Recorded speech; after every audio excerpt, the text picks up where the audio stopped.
Magandang araw po sa ating lahat. Ako nga po pala ulit si John D. Bilardo.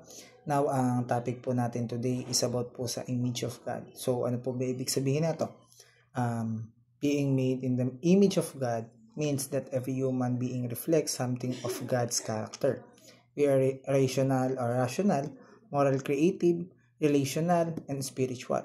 We are created to represent Him on earth, to reflect His glory, and to live in loving relationship with Him and with others. Though sin has marred that image, it has not destroyed it. In Christ, we are being renewed to once again bear that image more clearly. Now, sabi po rito sa Genesis chapter 1 verse 26 to 27, Then God said, let us make mankind in our image, in our likeness, so that they may rule over the fish in the sea and the birds in the sky, over the livestock and all the wild animal, and over all the creatures that move along the ground.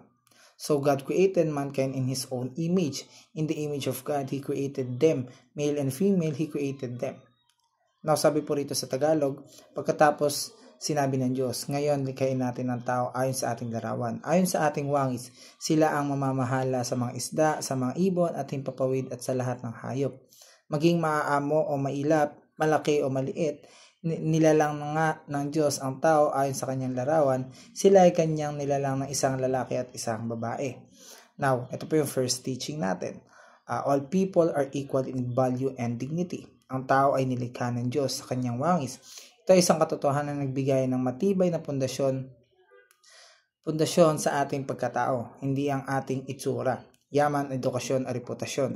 Ang batayan ng ating tunay na halaga kundi ang mismong katotohanan tayo ay nilikha ng Diyos. Sa mata ng mundo, maaring may mataas, mababa, may malakas at mahina, may sikat at hindi kilala. Ngunit sa mata ng Diyos, ang bawat isa ay mahalaga, may layunin at may dangal. So, all people are equal in value and dignity.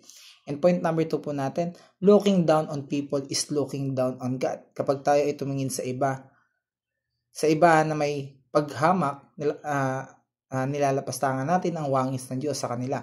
Minsan hindi man natin ito na sinasabi ng tuwiran o derecho, pero ipinapakita natin ito sa ating asal, sa pagtanggi sa kanila, sa pagwawalang bahala. Ngunit paalala ng salita ng Diyos na anumang gawin natin sa ating kapwa, lalo na sa ating pinakamaliit sa mga kapatid, ay parang ginawa na rin natin sa Kanya. So, looking down on people is looking down on God. And point number 3 po natin, or huli natin katuruan, living in God image means living like Christ. Kung tayo ay nilikha ayon sa wangis ng Diyos, ibig sabihin may responsibilidad tayo ipakita sa Kanya ang katangian sa ating buhay. At ang ating Panginoon Jesucristo ang ganap na larawan ng Diyos. Ang salitang naging tao, sa Kanya nakita natin ang pag-ibig na walang kondisyon, ang kababaang loob ng walang kapantay at katotohanang hindi natitinag. So, living in God image means living like Christ. Hanggang dito na lamang po at maraming salamat po.